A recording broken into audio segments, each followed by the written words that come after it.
Want your name to show up on the worst songs of 2021? Just be in the Overdose tier in December, like these people are.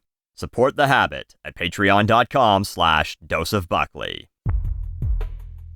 It probably won't surprise you to find out that, growing up, my teachers often wrote on my report cards that I did not work well with others. There's basically two types of kids in school. The slack little shits that love group work because that means they don't really have to do anything, and the submissive little nerds that hate group work because they know they're gonna have to do all of it. It's actually pretty much the same when you grow up and enter the real world, and if you can't relate to this at your job, it's because you're the slack little shit and everyone else is doing your work for you. And so, I hate relying on other people to get shit done. That's why a Dose of Buckley is 100% me, for better or worse. Could I work with someone else to make the visuals better, or maybe save some time audio editing by paying someone else to do it? Or could I do more collaborations like the one I did with I Hate Everything like 300 years ago? Sure, I could, but that would require me to trust that A, someone will do what I want them to do, and B, that they'll do it on my timeline. At least that used to be the only two concerns, but now it seems that there's a third concern. And in order to talk about that, we need to talk about Dua Lipa. First off, Dua Lipa has been a breath of fresh air in modern pop music. Wait, you mean someone is making fun pop songs with production elements and a beat that's higher than my resting heart rate? Who is this anomaly? It's Dua Lipa. Her song Levitating peaked at number 2 on Billboard, her second time getting the Close But No Cigar Award after her song Don't Start Now also landed at number 2 in 2019. But here's the crazy thing, as of writing this, it's still in the top 10. This song came out March of 2020 in the UK, officially released as a single in October 2020 in the US. It's now November 2021. Levitating has spent 40 weeks and counting in the top 10 itself. She's number 2 for most total weeks in the top 10. Only The Weeknd has her beat with Blinding Lights. So, this song has been very successful, and one might think it'd be in the running for a Grammy this year. It's certainly eligible for several categories. Anything that was officially released in the US from September 1st, 2020 to September 30th, 2021 would be. And what's the competition? Justin Bieber's Peaches, maybe? BTS's Butter? Except we already know the Grammys snubbed the shit out of them. Possibly an Olivia Rodrigo song? Except then fucking Taylor Swift or Hayley Williams will probably come up to accept the award. No, Levitating had a good chance of winning an award or two.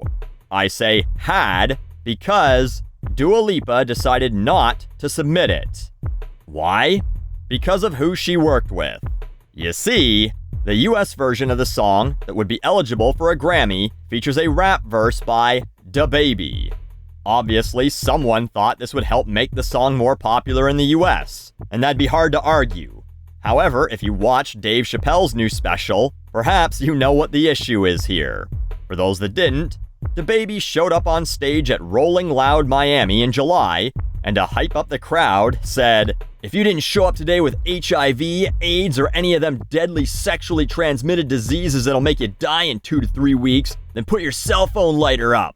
Ladies, if your pussy smell like water, put your cell phone lighter up. Fellas, if you ain't sucking dick in the parking lot, put your cell phone lighter up." This was not well received, to say the least. Dua Lipa immediately released a statement saying she was surprised and horrified at DaBaby's comments, and went on to say, "I really don't recognize this as the person I worked with. I know my fans know where my heart lies and that I stand 100% with the LGBTQ community. We need to come together to fight the stigma and ignorance around HIV and AIDS." DaBaby threw out a half-assed apology and also suggested that the HIV and AIDS comments had nothing to do with the LGBT community. The fellas sucking dick part, though, no defense for that one. Back to Chappelle, he mentioned that DaBaby once shot someone at a Walmart, which he did. In 2018, DaBaby claims a man was trying to rob him at Walmart. Like, I don't know what, take fucking pizza pops out of his cart? And so, he shot him in self-defense. And in 2019, murder charges were dropped, and he was only charged with carrying a concealed weapon, which is only a misdemeanor in North Carolina, I guess. But, in Dave's words, you better not hurt a gay person's feelings. There is something absurdly funny about that, isn't there? Dua Lipa says, "This isn't the person I worked with." The guy has tons of songs where he talks about shooting people, calls women hoes and bitches. Did you think he was a morally upstanding gentleman? I talked about this recently in my R. Kelly video. Lady Gaga decided to pull her song, Do What You Want, after R. Kelly allegations started ramping up again. But everyone knew he was a piece of shit before that, and she still worked with him. And then later goes, "Oh my god, I can't believe he was like this. Well, I'm gonna pull this song. There, now I'm the good guy, right?"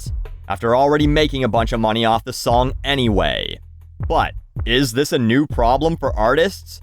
It's already hard enough worrying about what people will find out you said in private and come to hunt you down.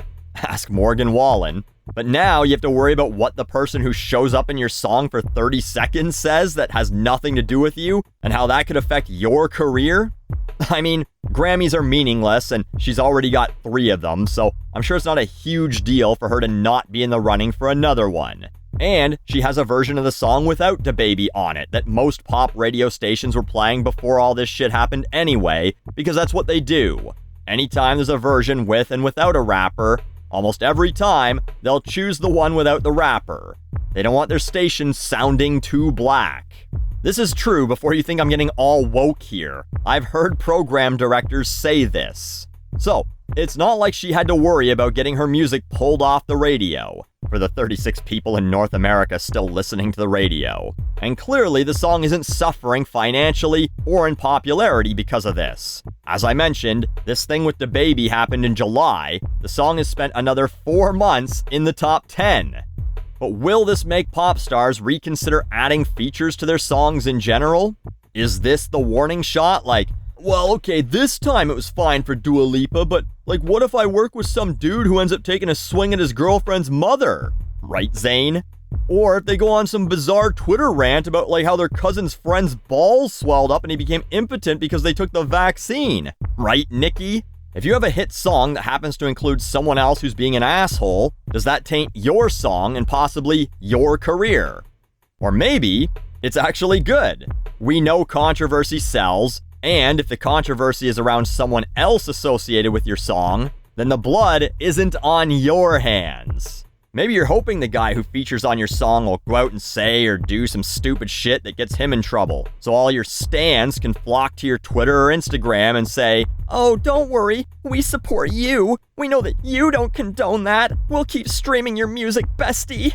Well, the canceled person's fans do the Morgan Wallen thing and go, "Oh, you think you could cancel our guy? Well, fuck you. We're gonna stream it even more now."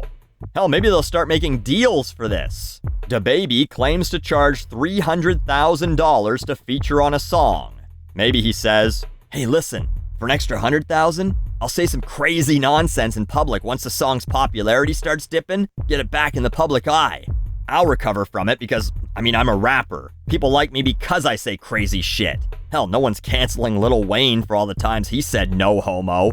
Afterward, you can denounce me on Instagram, and then you get to keep your clean lily white image." DaBaby even says in his verse on Levitating, "If I ever slip, I'll fall into a better situation." He knows nothing bad will happen to him. So, pop artists, don't let this deter you from having features on your songs. Maybe let the $300,000 price tag deter you, but with the controversy, what's the worst that could happen? Your name appears in the news a few thousand times more after someone else fucks up? Oh no, who would ever want that?